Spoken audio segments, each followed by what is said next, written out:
TB ಡ್ಯಾಂಗೆ ತಾತ್ಕಾಲಿಕ gate ಅಳವಡಿಕೆ success ಆಗಿದೆ. ಮೊದಲ ಸ್ಟಾಪ್ ಲಾಗ್ ಗೇಟ್ ಅನ್ನು ಅಳವಡಿಕೆ ಮಾಡಲಾಗಿದೆ, ಅದು ಯಶಸ್ವಿಯಾಗಿದೆ. ಕಳೆದ 3 ದಿನಗಳಿಂದ ನಡೀತಾ ಇದ್ದ ಕಾರ್ಯಾಚರಣೆ ಡ್ಯಾಂ ತಜ್ಞ ಕನ್ನಯ್ಯ ನಾಯ್ಡು ಸಿಬ್ಬಂದಿಗೆ ಅಭಿನಂದನೆಯನ್ನ ಸಲ್ಲಿಸಿದ್ದಾರೆ. ಸಚಿವ ಶಿವರಾಜ ತಂಗಡಗಿ ಸಿಹಿ ಹಂಚಿ ಸಚಿವ ಶಿವರಾಜ ತಂಗಡಗಿ ಅಭಿನಂದನೆಯನ್ನ ಸಲ್ಲಿಸಿದ್ದಾರೆ. ಮೊನ್ನೆ ಎಲ್ಲ ತುಂಬ ಚಾಲೆಂಜಿಂಗ್ ಆಗಿತ್ತು ಈ ಒಂದು ಕಾರ್ಯಾಚರಣೆ, ಕ್ರಸ್ಟ್ ಗೇಟನ್ನು ಅಳವಡಿಸುವ ಕಾರ್ಯಾಚರಣೆ. ಆದರೆ ನಿನ್ನೆ ಕಾರ್ಯಾಚರಣೆ ಒಂದು ಹಂತದಲ್ಲಿ ಸಕ್ಸಸ್ ಆಗಿದೆ ಅನ್ನೋದ್ರ ಬಗ್ಗೆ ಮಾಹಿತಿ ಸಿಕ್ಕಿದೆ. ಶಿವರಾಜ ತಂಗಡಗಿ ಮಾನ್ಯ ಸಚಿವರು ಸಿಹಿ ತಿನ್ನಿಸಿ ಕನ್ನಯ್ಯ ನಾಯ್ಡು ಅವರ ತಂಡಕ್ಕೆ ಶುಭ ಹಾರೈಸಿದ್ದಾರೆ.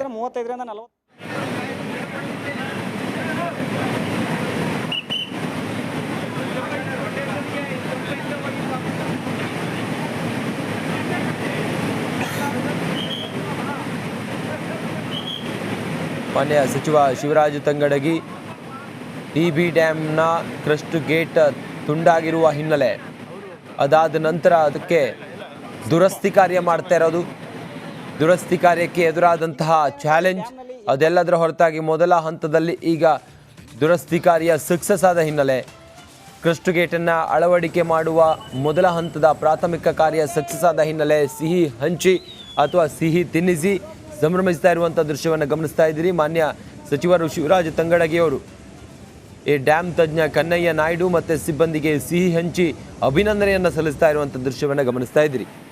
ಶಿವರಾಜ ತಂಗಡಿ ಮಾನ್ಯ ಸಚಿವರು ತಾತ್ಕಾಲಿಕವಾದ ಗೇಟ್ ಅಳವಡಿಕೆ ಮಾಡಿರೋದು ಸಕ್ಸಸ್ ಆದ ಹಿನ್ನೆಲೆ ಈಗ ಶಿವರಾಜ ತಂಗಡಿಗೆ ಮಾನ್ಯ ಸಚಿವರು ಸಿಹಿ ಹಂಚಿ ಸಂಭ್ರಮಿಸ್ತಾ ಇರುವಂಥ ದೃಶ್ಯ.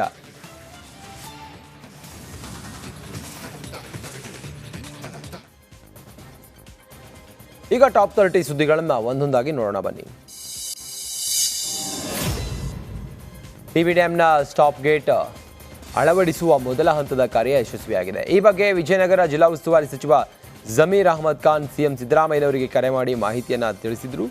ಸ್ಟಾಪ್ ಗೇಟ್ ಅಳವಡಿಕೆ ಹಿನ್ನೆಲೆಯಲ್ಲಿ 3 ದಿನಗಳಿಂದ ಜಿಲ್ಲೆಯಲ್ಲೇ ಸಚಿವ ಜಮೀರ್ ಅಹಮದ್ ಖಾನ್ ವಾಸ್ತವ್ಯ ಹೂಡಿದ್ದಾರೆ. ದಿನಕ್ಕೆ 2 ಬಾರಿ ಸ್ಥಳಕ್ಕೆ ಭೇಟಿ ನೀಡಿ ಕಾಮಗಾರಿಯನ್ನು ಪರಿಶೀಲನೆ ನಡೆಸ್ತಾ ಇದ್ರು. ಸ್ಟಾಪ್ ಗೇಟ್ ಅಳವಡಿಕೆ ಮೊದಲ ಹಂತದ ಕಾರ್ಯಾಚರಣೆ ಸಕ್ಸಸ್ ಆಗ್ತಾ ಇದ್ದಂತೆ ಇಡೀ ತಂಡಕ್ಕೆ ಸಚಿವರು ಅಭಿನಂದಿಸಿದರು.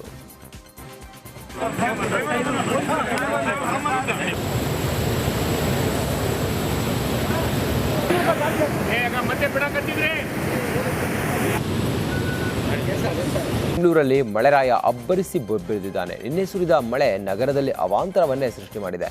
ಹಲವೆಡೆ ರಸ್ತೆಗಳಲ್ಲಿ ನೀರು ತುಂಬಿಕೊಂಡು ವಾಹನ ಸವಾರರು ಪರದಾಡಿದ್ರು. ಅಲ್ಲದೆ ಕೆಲವು ಪ್ರಮುಖ ರಸ್ತೆಗಳಲ್ಲಿ ಟ್ರಾಫಿಕ್ ಜಾಮ್ ಕೂಡ ಉಂಟಾಯಿತು. ಅಲ್ಲದೆ ಇನ್ನು 3 ದಿನಗಳ ಕಾಲ ಭಾರೀ ಮಳೆಯಾಗಲಿದೆ ಅಂಥೇಳಿ ಹವಾಮಾನ ಇಲಾಖೆ ಸೂಚನೆಯನ್ನು ಕೊಟ್ಟಿದೆ. ಓರಣಾರ್ಭಟಕ್ಕೆ ಬೆಂಗಳೂರಿನ ವಿಜಯನಗರದಲ್ಲಿ ಏಕಾಏಕಿ ಆಟೋ ಮೇಲೆ ಬೃಹತ್ ಮರ ಬಿದ್ದಿದೆ. ಆಟೋದಲ್ಲಿದ್ದ ಎಲ್ಲರಿಗೂ ಗಾಯವಾಗಿದ್ದು ಚಾಲಕನ ಸ್ಥಿತಿ ಗಂಭೀರವಾಗಿದೆ. ಮರ ಬಿದ್ದಿರುವ ರಭಸಕ್ಕೆ ಆಟೋ ಸಂಪೂರ್ಣವಾಗಿ ಜಖಂಗೊಂಡಿದೆ. ಘಟನಾ ಸ್ಥಳಕ್ಕೆ ಬಿಬಿಎಂಪಿ ಸಿಬ್ಬಂದಿ ಭೇಟಿ ನೀಡಿ ಪರಿಶೀಲಿಸಿ ಮರ ತೆರವುಗೊಳಿಸಿದರು.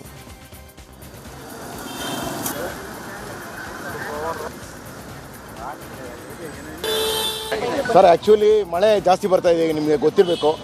ಬೆಂಗಳೂರು ತುಂಬ, ಯಾಕೆ ಮರಗಳು ಸಾಕಷ್ಟು ಒಳಗಡೆ ಫುಲ್ಲು ಕೊರೆದಿರುತ್ತೆ. ಮೇಲೆ ನೋಡೋದಕ್ಕೆ ಮಾತ್ರ ಮರ ದಪ್ಪ ಇರುತ್ತೆ. ಆ ಮರ ಇವತ್ತು ಒಂದು ಉಲ್ಟೋಗಿ ಒಬ್ಬರು ವ್ಯಕ್ತಿ ಆಟೋ ಡ್ರೈವರು ಫುಲ್ಲು ಜೀವ ಅವ್ರು ಬದುಕೋದು ಡೌಟ್ ಇದೆ. ಮೋಸ್ಟ್ಲಿ ನಾವು ಸ್ಥಳೀಯರು ಹಾಗೂ ಕರ್ನಾಟಕ ವಿದ್ಯಾರ್ಥಿ ವೇದಿಕೆ ರಾಜ್ಯಾಧ್ಯಕ್ಷರು ಡಾಕ್ಟರ್ ಶಿವಶಂಕರ್ ಅಂತ, ನಾನು ಓದಿದಂಥ ಸರ್ವಜ್ಞ ಸ್ಕೂಲ್ ಪಕ್ಕದಲ್ಲಿ ಮಳೆ ಬರ್ತಾ ಇದೆ. ಕಾಮನ್ ಆಗಿ ಮಳೆ ಬಂದು ನಿಂತಿದೆ, ಲೈಟಾಗಿ ಮಳೆ ಬರ್ತಾ ಇದೆ, ಮರ ಹಾಗೆ ಮಲಗಿದೆ. ಸೊ ಆ ಏಕಾಏಕಿ ಮರ ಬಿದ್ದೋಗಿದೆ ಈ ನಗರ. ಸರ್, ಆಟೋದಲ್ಲಿ ಯಾರು ಇಲ್ಲ, ಡ್ರೈವರ್ ಒಬ್ಬರೇ ಬರ್ತಾ ಇದ್ದಾಗ ಡ್ರೈವರ್ ಈಗ ಬದುಕುವಂಥ ಸ್ಥಿತಿಲಿ ಇಲ್ಲ. ಯಾಕೆಂದರೆ ತುಂಬ ಏಟ್ ಬಿದ್ದಿದೆ.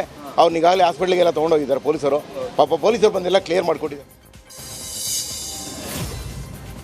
ವರಮಹಾಲಕ್ಷ್ಮಿ ಹಬ್ಬದ ದಿನವೇ ಬೆಂಗಳೂರಿಗೆ ಕೇಂದ್ರ ಸರ್ಕಾರ ಭರ್ಜರಿಯಾಗಿ ಗಿಫ್ಟ್ ಕೊಟ್ಟಿದೆ. ಮೆಟ್ರೋ 3ನೇ ಹಂತದ ಯೋಜನೆಗೆ ಕೇಂದ್ರ ಸರ್ಕಾರ ಅನುಮೋದನೆಯನ್ನು ನೀಡಿದೆ. 3ನೇ ಹಂತದ 2 ಕಾರಿಡಾರ್ಗೆ ಪ್ರಧಾನಿ ಮೋದಿ ನೇತೃತ್ವದ ಕೇಂದ್ರ ಸಚಿವ ಸಂಪುಟ ಅಸ್ತು ಎಂದಿದೆ.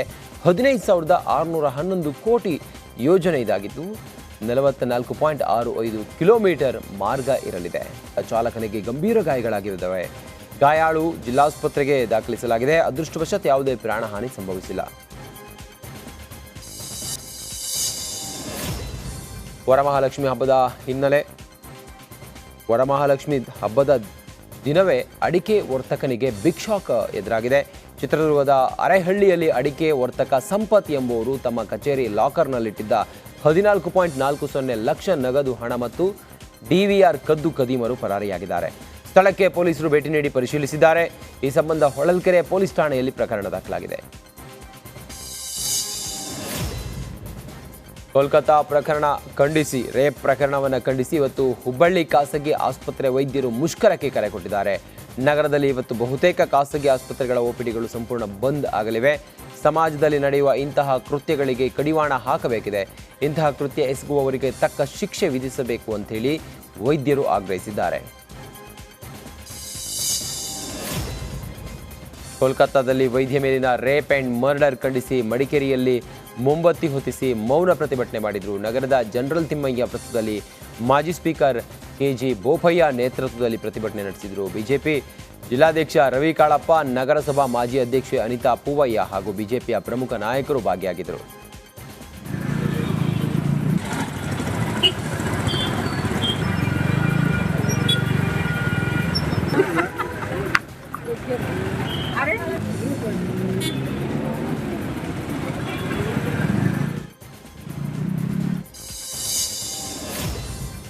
ಮುಸ್ಲಿಮರು ಕೂಡ ಹಿಂದೂಗಳೇ ಎಂದು ಪಂಚಮಸಾಲಿ ಪೀಠದ ವಚನಾನಂದ ಶ್ರೀ ಹಾವೇರಿಯಲ್ಲಿ ಹೇಳಿದ್ದಾರೆ.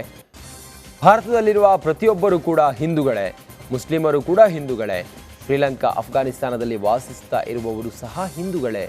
ಜಗತ್ತಿನ ಸಿದ್ಧಾಂತ ತತ್ವಗಳಿಗೆ ಮೂಲವೇ ಹಿಂದೂ ಧರ್ಮ ಆಗಿದೆ ಅಂತೇಳಿ ವಚನಾನಂದ ಶ್ರೀ ಹೇಳಿದರು. ದೇಶದಲ್ಲಿರುವಂಥ ಮುಸ್ಲಿಮರು ಕೂಡ ಹಿಂದೂಗಳೇ. ನಮ್ಮದು ಅಖಂಡ ಭಾರತ ಕಲ್ಪನೆ. ಪಾಕಿಸ್ತಾನ್, ಅಫ್ಘಾನಿಸ್ತಾನ್, ಬಾಂಗ್ಲಾದೇಶ್, ನೇಪಾಳ ಇವೆಲ್ಲವೂ ಅಖಂಡ ಭಾರತ. ಈ ಭಾರತದಲ್ಲಿದ್ದುಕೊಂಡು, ಈ ಅಖಂಡ ಭಾರತದಲ್ಲಿದ್ದುಕೊಂಡು ಅಲ್ಲಿರುವಂತಹ ಆಚರಣೆಗಳು ಮಾಡುವಂಥ ಈ ಭಾಗದಲ್ಲಿರುವಂಥ ಏನು ನಮ್ಮ ಹಿಂದೂಗಳಿದ್ದಾರೆ, ಇಲ್ಲಿ ಮುಸ್ಲಿಮ್ಸ್, ನಾನು ಹಾವೇರಿ ಜಿಲ್ಲೆಯಲ್ಲಿದ್ದೀನಿ, ಅವರ ಆಚರಣೆಗಳು ಯಾವ ರೀತಿ ಇದ್ದಾವೆ, ಯಾವ ರೀತಿ ಇದೆ? ನಮ್ಮ ಹಿಂದೂಗಳು ಮುಸ್ಲಿಮ್ಗಳು ಇಲ್ಲಿ ಭೇದ ಭಾವಗಳಿಲ್ಲ. ಹಾಗಾಗಿ ಇವೆಲ್ಲ ಸಿದ್ಧಾಂತಗಳು, ತತ್ವಗಳು. ಶಿವಮೊಗ್ಗ ಜಿಲ್ಲಾ ಉಸ್ತುವಾರಿ ಸಚಿವ ಮಧು ಬಂಗಾರಪ್ಪ ನೇತೃತ್ವದಲ್ಲಿ ಪಾಲಿಕೆ ಪ್ರಗತಿ ಪರಿಶೀಲನಾ ಸಭೆ ನಡೆಯಿತು. ಮಹಾನಗರ ಪಾಲಿಕೆ ಸಭಾಂಗಣದಲ್ಲಿ ನಡೆದ ಸಭೆಯಲ್ಲಿ ಶಾಸಕ ಚನ್ನಬಸಪ್ಪ, ಜಿಲ್ಲಾಧಿಕಾರಿ ಸೇರಿದಂತೆ ಪಾಲಿಕೆ ಅಧಿಕಾರಿಗಳು ಭಾಗಿಯಾಗಿದ್ದರು. ಸ್ಮಾರ್ಟ್ ಸಿಟಿ ಯೋಜನೆ, ವಿವಿಧ ಅಭಿವೃದ್ಧಿ ಕಾರ್ಯಗಳ ಬಗ್ಗೆ ಸಭೆಯಲ್ಲಿ ಚರ್ಚೆ ಮಾಡಿದರು.